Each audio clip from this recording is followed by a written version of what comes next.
지난주에 이어서 이제 44장의 말씀을 함께 나눌 텐데, 지난주에 이제 뭐 요셉이 그 막내인 같은 엄마의 이제 동생인 이 베냐민을 이제 만나게 되었습니다. 그리고 그들과 함께 이제 식사도 하고 즐거운 시간을 보내고, 또 형은 아직 요셉이 자기 동생 요셉인 줄 모르고 그냥 국무총리인데 우리에게 왜 이렇게 잘해주나, 뭐 이런 생각을 가지고 좀 의아하게 여겼던 부분들도 있었어요. 어떻게 우리를 잘 알지는 못하는데 식사 자리에 나의 순서대로 앉히고, 그리고 베냐민에게는 5배를 더 주고, 뭐 이런 일들이 있었습니다. 그렇게 하여튼 의심을 가지고 또 긴장한 상태지만 선대를 이제 베풀어 줘서 받으니까 거기에서 좀 즐겁게 지냈습니다. 그리고 이제 곡식을 가지고 다시 고향으로 돌아갈 시간이 되었어요. 그때 이제 요셉이 이 형들이 예전 그대로의 형들인지 아니면 이제 그때보다 다른 사람이 되었는지 한 번 더 시험하려고 했던 겁니다. 그것이 무엇이냐면 바로 자기의 동생 베냐민의 그 곡식 자루에 은잔, 자기가 쓰는 은잔을 이제 집어넣은 거예요. 그리고 그것을 빌미로 형들의 모습을 한번 살펴보고자 했던 겁니다. 1절 말씀에 보면, 44장 1절 말씀 보면 요셉이 집 관리인에게 명령했습니다. 저 사람들이 가지고 갈 수 있을 만큼 많이 자루에 곡식을 담아라. 그들이 가지고 온 돈도 각 사람의 자루 아기에 넣어라. 그리고 이제 어린아이의 자루에다가는 곡식값으로 가지고 온 돈과 내가 쓰는 은잔을 함께 넣어라. 그래서 이제 그 관리인이 그 명령대로 했던 겁니다. 그 이제 이게 시험의 이제 발단이었어요. 어떻게 이 형들이 어떻게 대처할지. 3절 말씀 보면 아침 밝을 때 사람들과 그들의 나귀들을 보내었고, 그들이 성읍에 나가서 멀리 가기 전에 요셉이 청지기 이제 관리인에게 얘기를 합니다. 자, 일어나서 그 사람들의 뒤를 따라가서 그들에게 이렇게 얘기해라 라고 이렇게 전하는 거예요. 빨리 저 사람들의 뒤를 쫓아가라. 그들을 따라잡으면 그들에게 너희는 왜 선을 악으로 갚느냐, 다짜고짜 따지라는 거예요. 어찌하려고 은잔을 훔쳐갔느냐, 그것은 우리 주인 즉 요셉이 마실 때 쓰는 잔이고 점을 칠 때 쓰는 잔이다, 이렇게 얘기를 합니다. 그러니까 그 요셉이란 사람이 하나님의 영으로 이렇게 그 지혜가 있는 사람이잖아요. 그래서 국무총리까지 되신 사람이지 않습니까? 근데 그 애굽 사람이 볼 때는 비례를 맞추고 준비를 하니까 신령한 이제 그 어떻게 보면 뭐라고 해야 되죠? 신령한 그런 사람인 줄 알았던 거예요. 좀 더 쉽게 말하면 점쟁이인 줄 알았던 겁니다. 너무 잘 맞추니까 꿈에 대한 해석도 잘하고. 그래서 그 요셉은 영적으로 하나님의 지혜로 했지만 사람들이 볼 때는 이 점쟁이 같은 거예요. 그러니까 애굽의 많은 사람들이 그러한 미신의 문화에 많이 이제 빠져 있을 수 있겠죠. 우리도 요즘도 이제 미신을 많이 이렇게 믿지 않습니까? 참 그 무당 점집에 가서 점을 보는 사람들도 많이 있습니다. 기독교인 중에서도 그런 사람들이 있어요. 놀랍게도 엄청 신령한 이 무당도 있고 또 가짜 무당도 있겠죠. 신내림을 받아가지고 진짜 잘 맞추는 무당도 있다고 합니다. 저도 이제 점집에 가서 점을 한 번도 쳐본 적은 없지만 유명한 사람들은 진짜 이 대단하게 맞추고 이렇게 그 사람들을 잘 현혹하는 것 같더라고요. 제가 한번 늘 이 점에 대한 얘기하면 늘 기억에 남는 게 있습니다. 제가 이제 학교 다닐 때 그 때로는 그 학교에서 제가 사역했던 곳까지 그러니까 저는 이제 학교는 서울에 있었는데 신학교 서울에 있고 제 사역지가 용인에 있었어요. 그래서 저는 이제 빨간 버스로 얘기하는데 광역 버스를 타고 다녔습니다. 다니면 이 용인에서 그 고속도로를 타고 이렇게 와가지고 한남대교를 건너서 종로로 들어가가지고 광화문에서 내려가지고 학교 가는 이런 뭐 노선이 있어요. 제가 이제 그 버스를 타면 그렇습니다. 근데 간혹 교회에서 이 차를 이제 가지고 올 때가 있었어요. 그 교회에 이제 봉고차가 있었거든요. 그럼 제가 좀 늦거나 아니면 뭐 어떤 다른 일정들이 있을 때 차를 가지고 와가지고 집에 왔다 갔다 한 경우가 있어요. 그러면 차를 가지고 오면 그러니까 학교까지 오려면 남산 1호 터널을 지나와야 되거든요. 남산 1호 터널이 지금도 그런지 모르겠는데 아마 지금도 그럴 거예요. 통행료를 받습니다. 통행료를 받아서 이제 그거 내기 싫어가지고 어떻게 하냐면 이제 그 한남대교를 건너가지고 남산까지 올라가는 거예요. 남산에서 쭉 올라와서 돌아가지고 남산을 넘어서 가면 통행료는 안 내도 됩니다. 좀 길이는 길지만 그러면 그 남산에 큰 기와집 같은 게 있어요. 저는 뭔지 몰랐습니다. 근데 어느 날 어떤 목사님과 같이 이렇게 같이 이동하면서 저 집이 어떤 집인지 아냐고 보니까 모릅니다. 대단한 무당이 있는 곳이라고. 저기에는 각계각층의 이 고위급 지도자들이 뭔 일이 있을 때 물어보는 곳이다. 이렇게 얘기를 하더라고요. 그거 진짜 대골같이 진짜 크더라고요. 지금도 아마 있을 거예요. 얼마나 잘 맞추길래 막 그 대통령을 맞추고 이번에 뭐 어떻게 선거가 어떻게 될지 맞추고 그다음에 자기의 사업이 어떻게 될지 맞추고 자기 뭐 이런 게 있나 봐요. 하여튼 그렇게 위대하라고 해야 되나? 하여튼 잘 맞추는 그런 점집 늘 이 점 이런 거 무당 이런 거 성경에 나오면 그 얘기가 떠오릅니다. 그래서 진짜 이 잘 맞추는 사람도 있구나 이런 생각을 하게 돼요. 애굽 사람들이 볼 때 요셉이 하도 이렇게 기가 막히게 맞추니까 이 점을 치는 사람이다. 그래서 그 은잔도 점 칠 때 사용하는 거다. 이렇게 이제 얘기를 하는 겁니다. 이 세상은 참 신기하게도 한치 앞을 우리가 볼 수가 없어요. 그래서 그 한치 앞을 볼 수가 없는 인간의 나약함 때문에 많은 사람들이 그것을 알기 위해서 여러 가지 방법을 사용합니다. 그중 하나가 미신을 의지하는 거예요. 점도 보기도 하고 굿도 하기도 하고 뭐 이런 거 있습니다. 근데 신기하게도 때로는 맞을 때도 있죠. 하지만 그게 전부가 아니라는 거예요. 신내림을 받아가지고 그 점을 치는 분들 참 우리가 볼 때는 대단하고 뭐 신내림 받고 미래를 알면 얼마나 좋을까 생각하지만 그분들의 삶은 그렇게 정말 평안하거나 아주 좋은 삶이 아닙니다. 진짜 완전 이 신에 사로잡힌 사람은 잘 맞출지는 모르겠지만 삶은 완전히 피폐해져 있어요. 그런 경우들을 제가 사역을 하면서 많이 보게 되었습니다. 즉 그 말은 뭡니까? 그들이 섬기는 신은 가짜, 삶을 망가뜨리는 거. 하나님의 영은 삶을 망가뜨리는 게 아닙니다. 사랑과 평안이 우리에게 임하는 거예요. 그래서 세상에 많은 미신들, 또 세상의 샤머니즘 이런 것들 좋다고 따라갈 게 아닙니다. 그거는 우리를 패망의 길로 인도하는 거예요. 그리고 우리가 앞을 볼 수 없기 때문에 미래를 알 수 없기 때문에 두려운 것도 있죠. 근데 우리에게 믿음이 있다면 앞을 알 수 없고 또 미래를 알 수 없을지라도 하나님께서 나를 인도하신다. 하나님께서 선한 길로 나를 인도하신다는 그런 믿음만 있으면 두렵지 않습니다.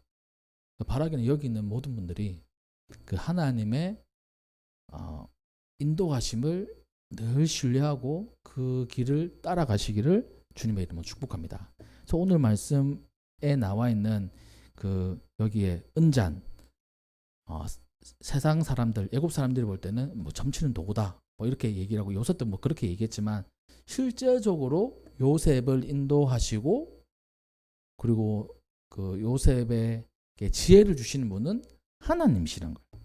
그것을 알려주는 겁니다. 그 관리인, 그 청지기가 그 사람들을 따라잡아가지고 이렇게 얘기를 했습니다. 그 요셉이 시킨 대로 다 얘기했어요. 어찌하여 이렇게 선을 악으로 갚느냐? 매우 고약하구나. 이렇게 얘기했습니다. 그러자 그 형들이 그 관리인에게 얘기했어요. 어째서 그런 말씀하십니까? 소인들은 전혀 그런 일을 하지 않았습니다. 그런 일을 저지르는 사람이 하나도 없습니다. 지난번 그에 나온 돈도 되돌려 드리려고 가나안 땅에서 여기까지 돈을 가지고 오지 않았습니까? 그 8절 말씀에 그렇게 얘기하고 있습니다. 근데 우리가 어떻게 그 국무총리의 집에 잔을 훔칠 수가 있겠습니까? 그러면서 자신 있었던 그 형들은, 요셉의 형들은 이렇게까지 얘기합니다. 9절 말씀을 보면 이래요. 당신의 종들 중에, 그러니까 자신들을 지칭하죠. 누구에게서든지 발견되거든 그는 죽을 것이고 우리는 요셉, 내주의 요셉의 종들이 되겠습니다. 이렇게까지 얘기합니다. 그만큼 자신이 있었고 그런 일을 하지 않았다는 거죠. 근데 요셉이 꾸민 그 시험을 알지 못했기 때문에 이런 얘기를 하는 겁니다. 그러니까 아무리 자신 있어도, 이거는 어떻게 보면 이 성경 안에 있는 삶의 이제 지혜예요. 아무리 자신 있어도 우리는 그 말을 함부로 하면 안 됩니다. 큰일 나는 경우가 있어요. 여기 보면 진짜 누구에게서든 발견되면 그는 죽을 것입니다. 우리는 주의 종이 될 겁니다.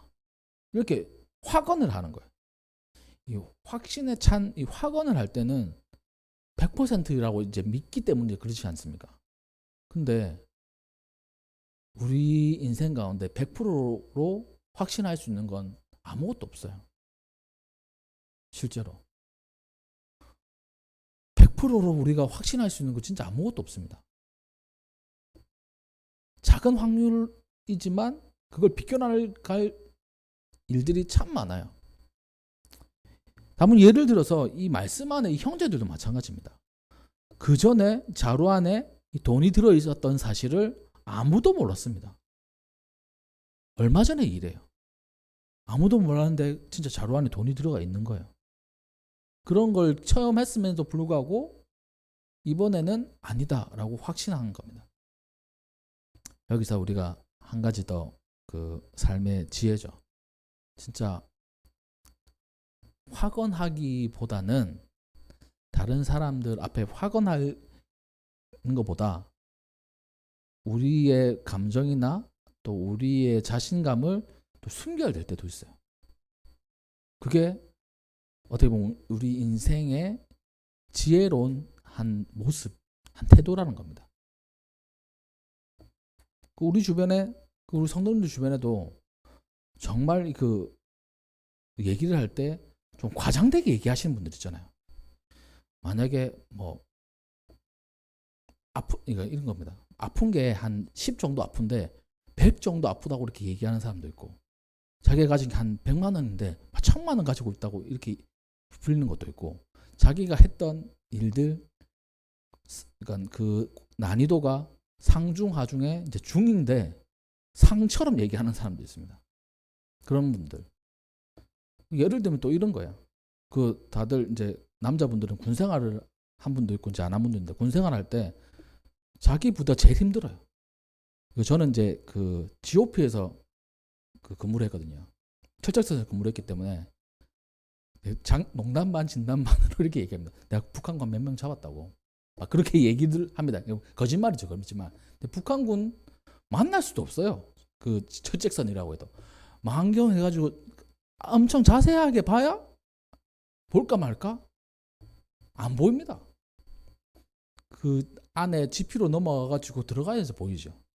아니면 그 임진강이 그러는데, 임진강에서 고기 잡는 그 북한 군인들, 그런 사람들 간혹 볼 때가 있어요.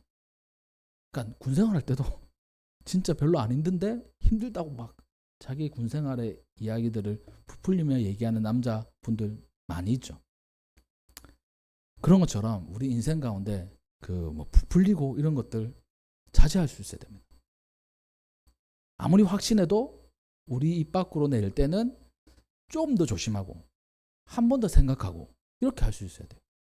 이 형들의 말은 사실 그 이후의 과정들을 보면 진짜 이 형들의 다짐대로 했다면 이 형들 큰일 날 뻔한 거예요.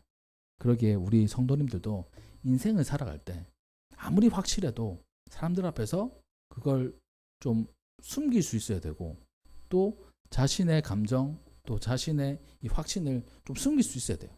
그래야 인생을 살아갈 때 어떻게 보면 그 어려움을 겪지 않는 한 방법 중에 하나라는 겁니다. 그것을 몰랐겠죠. 형제들은 그렇게 얘기를 했습니다. 근데 그 관리인은 이렇게 얘기해요. 너희 말과 같이 하겠는데 근데 누구에서든지 발견되면 그는 종이 될 것이지만 나머지는 그냥 돌아가라 이렇게 얘기합니다. 좋다. 너희 말대로 할게가 아니라 너희 말대로 하지만 그게 아니고 발견된 사람만 종으로 삼겠다. 이렇게 얘기를 하는 거예요. 그래서 조사를 시작하죠. 근데 이게 웬걸 베냐민 막내의 자루에서 은잔이 발견됐습니다. 그것이 딱 드러나자 형제들은 13절 보니까 옷을 찢고 각기 짐을 나귀에서 싣고 성으로 돌아가는 거예요. 14절 유다와 그의 형제들이 요셉의 집에 다시 왔습니다. 요셉이 아직 그곳에 있었어요. 형제들은 그 앞에서 땅에 엎드렸습니다. 요셉은 다 알고 있었죠. 자기가 꾸민 일이기 때문에 호통을 칩니다. 어찌해서 이런 일을 했느냐? 나 같은 사람이 점을 잘 치는 줄 너희는 알지 못하느냐? 이 하나님을 섬기는 사람이라 참 하지 못하고 점 치는 사람이라고 얘기를 하는 거예요. 자기는 이 사람들이 볼 때는 아직까지 애굽의 총리이고 그 점 잘 치는 사람으로 이게 소문이 난 거죠. 아마 이게 소문이 났던 것 같습니다. 그러니까 이 소문은 이런 거죠. 우리가 추측하기로 그 대개 고대 제국을 이끄는 왕은 신과 동일합니다. 대개 그래요. 그리고 그 신이 부리는 최고위층들도 신들이에요. 이 주변 국가들의 애굽에는 그 곡식들이 남아 있다더라. 곡식들이 많다더라. 그럼 어떻게 된 거야? 그 바로의 오른팔과 같은 국무총리가 있는데 기가 막힌 사람이 있어. 아마 점을 잘 치는 것 같아. 그 점괘에 7년 동안 풍년이 들고 7년 동안 흉년이 든다고 했는데 그 말 그대로 됐어. 그걸 알았던 그 점치는 사람, 그 국무총리가 그 많은 곡식들을 준비해 놓은 거야. 그래서 곡식이 있대. 아, 그래? 그 국무총리 점 잘 치는 사람인가 보다. 이런 소문들이 났던 겁니다. 그러니까 요셉도 그냥 자기를 그렇게 소개를 하는 거야. 점을 잘 치는 줄 너는 알지 못하겠더냐? 너희도 알았을 것이다. 이렇게 얘기하는 거죠. 유다가 얘기합니다. 유다가 말하되 우리가 내 주께 무슨 말을 하오리까? 무슨 설명을 할 수 있겠습니까?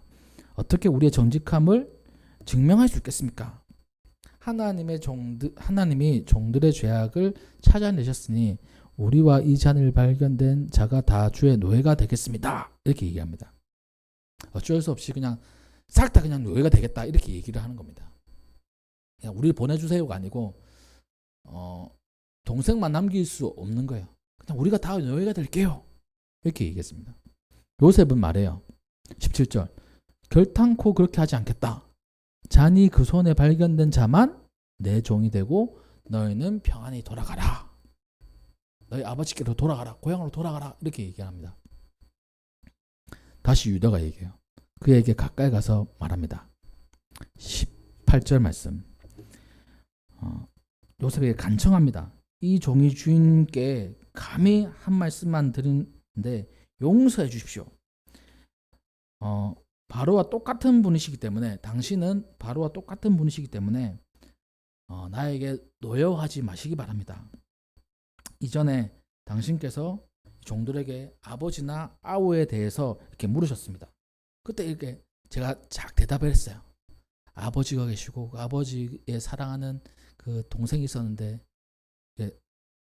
죽고 남은 이 막내 동생만 이렇게 막 감싸면서 살아가고 계신 그 아버지가 계십니다. 이런저런 얘기를 하고 그 동생을 데리고 오라고 하시기에 우리가 데리고 왔습니다. 근데 데리고 올 때 아버지께서 이 동생을 못 데리고 가겠지만 제가 맹세하고 데리고 오겠다고 다시 고향으로 돌아오겠다고 했기 때문에 아버지가 이렇게 맡기셨어요. 근데 지금 우리만 돌아가면 우리 아버지는 그냥 돌아가실 거예요. 그러니까 제발 부탁드립니다 하면서 어떻게 얘기했냐. 자기가 차라리 노예가 되겠다. 동생은 보내주십시오. 이렇게 얘기를 하는 겁니다. 그게 쭉 이야기예요. 아버지가 31절 보니까 아버지가 아이의 없음을 보고 죽으리니 이같이 되면 종들이 주의 종 우리 아버지의 흰머리로 슬퍼하며 수월로 내려가게 함이니이다. 이대로 돌아가면 아버지가 돌아가실 텐데 아버지를 돌아가시게 한 그 장본인이 바로 우리들이다. 이렇게 얘기를 합니다. 그래서 33절 보면 이제 주의 종으로 그 아이를 대신하여 머물러 있어서 내 주의 종이 되게 하시고 그 아이는 그의 형제들과 함께 올려 보내주세요.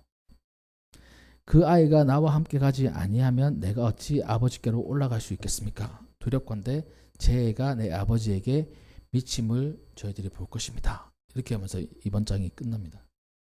이 유다라는 사람, 그 형이 이렇게 얘기하는 거예요.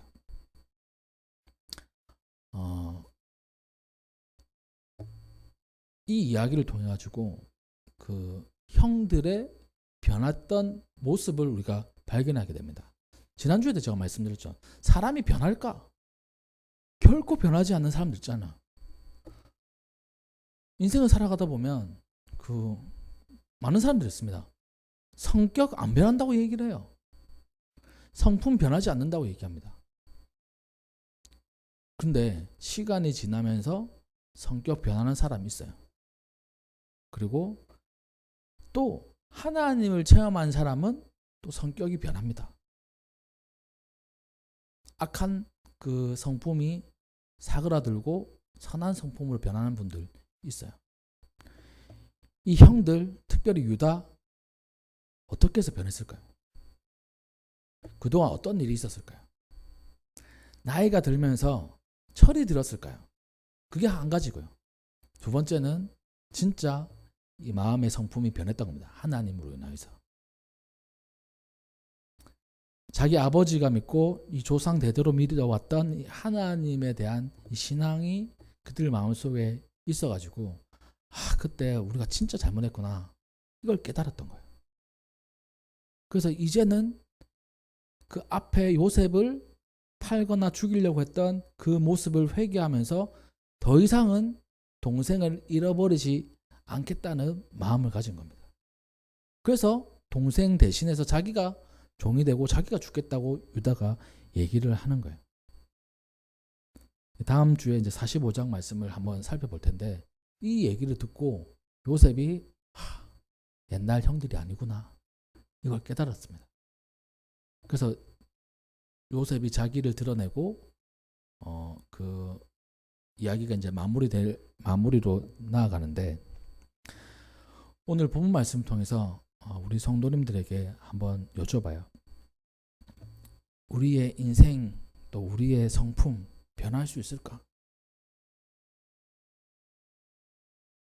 저는 이제 그 성격이 제가 볼 때는 뭐 그냥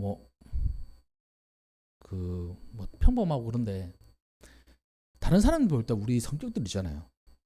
그럼 변할 수 있을까? 이런 생각들을 늘 하게 됩니다.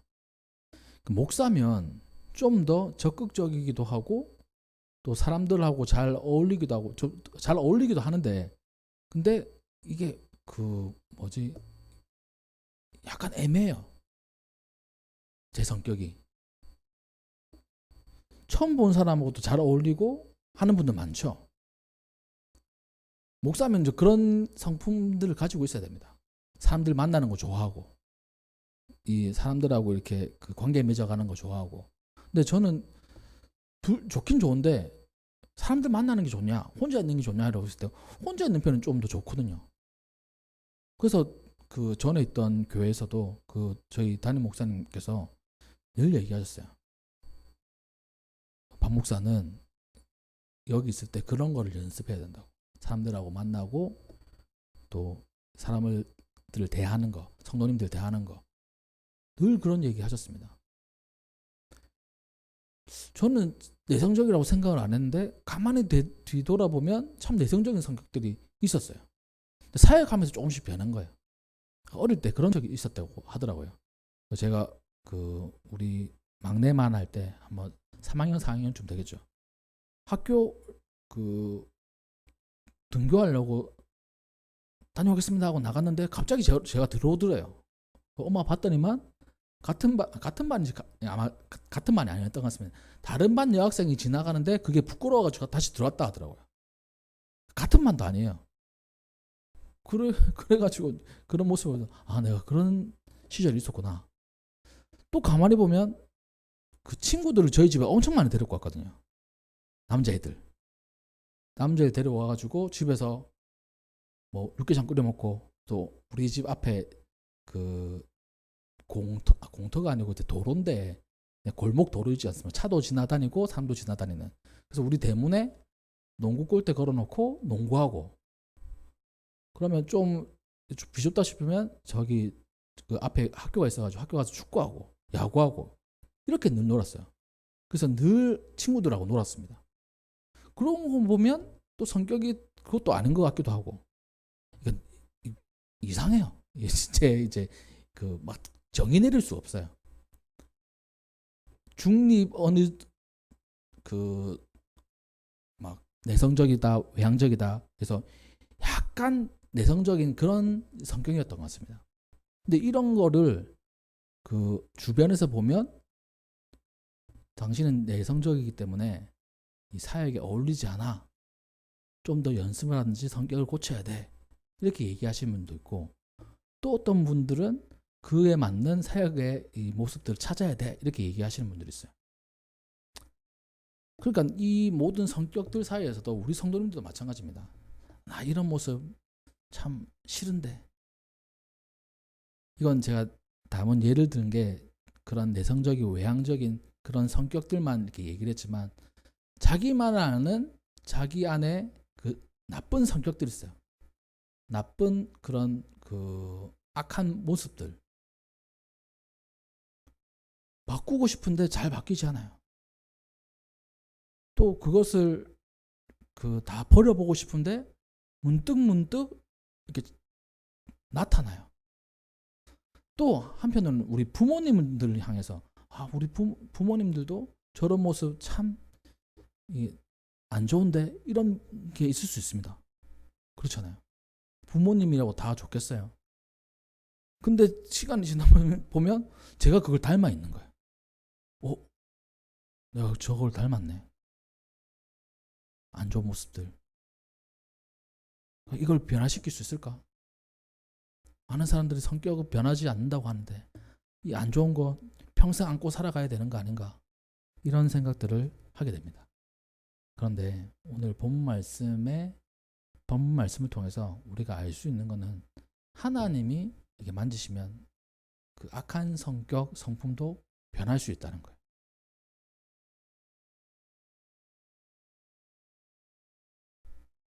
성경은 얘기합니다. 그 우리가 어릴 때 도덕 시간에 성악설, 성선설 이렇게 얘기하잖아요. 성경은 성악이에요. 죄로부터 태어났다고 성경은 얘기합니다. 아담에서부터 내려오는 죄성이 우리에게 있어요. 그 죄성을 없앨 수 있는 것은 바로 하나님께서 보내신 예수님 밖에 없다는 것이 이 성경의 진리입니다. 성격 변할 수 없다? 아니에요. 하나님 안에서 변할 수 있습니다. 우리의 죄악 하나님 안에서 변할 수 있다는 거예요. 이 유다 동생을 향해서 또 아버지에 대한 다짐을 지키기 위해서 이걸 자기가 다 뒤집어 쓰려고 하잖아요. 그리고 예전 같았으면 어떻게 해서든지 요셉을 팔았던 것처럼 이렇게 스토리를 꾸밀 수 있어요. 요셉을 팔 때도 요셉의 옷을 벗기고 팔았기 때문에 그 옷을 막 찢고 그러니까 짐승에 피를 묻혀가지고 아버지께 이렇게 갖다 줬거든요. 얼마나 잔인하게 이렇게 아버지를 속였습니까? 아버지, 이거 혹시 요셉의 옷 아니에요? 보자. 진짜 요셉의 옷이구나. 이 피가 묻어있고 찢어져 있는 거 보니까 나쁜 짐승이 이렇게 해쳤나 보다. 그때 이 형들이 다 짰던 거예요. 그런 사람이었습니다. 근데 지금 바뀐 거예요. 바로 우리 인생 가운데 우리를 변화시키시고 우리를 새롭게 할 수 있는 분은 하나님이시란 겁니다. 바라기는 그 하나님을 마음에 모시고 하나님과 동행하는 우리 성도님들 되시기를 주님의 이름으로 축복합니다. 우리 안 좋은 부분들, 변하지 못하는 부분들, 인생의 그 나를 끝까지 얼굴 맬 것 같은 그 모든 것들을 변화시킬 수 있는 분이 바로 하나님이세요. 우리 인생 가운데 오늘 본문 말씀은 성격에 대한 부분도 있지만 성격 말고 모든 부분들을 변화시킬 수 있는 분이 하나님이십니다. 질병 하나님께서 변화시켜서 치유하실 수 있어요. 우리의 가난 변화시킬 수 있어요. 또 보장이 없는 우리의 미래, 나의 환경 다 변화시킬 수 있는 분이 하나님이시란 겁니다. 그래서 그 하나님을 의지하시고 또한 그 하나님에 대한 믿음을 더욱더 굳건하게 하시는 우리 성도님들 되시기를 주님의 이름으로 축복합니다. 말씀을 정리하겠습니다. 요셉은 그 형들을 마지막으로 시험했어요. 그리고 그 시험 앞에 요셉은 깨달았습니다. 이 형들이 변했구나. 변할 수 없을 것 같은 그 형들이 진짜 변했구나. 그리고 그 형들이 변할 수 있었던 것, 천이 들어서 그것도 맞을 수 있겠죠. 하지만 하나님께서 그들을 변화시켜 주신 겁니다. 특별히 유다. 이 이유에서 그런지 모르겠지만 유다는 앞으로 성경의 역사 속에서 가장 강력한 그 지파이고, 그리고 그 유다 지파에서 계속돼서 왕이 나와요. 참 신기하게도 그렇습니다. 변화된 한 사람을 통해서 이 왕위가 계속 진행되어지는 귀한 역사가 일어난다는 거예요.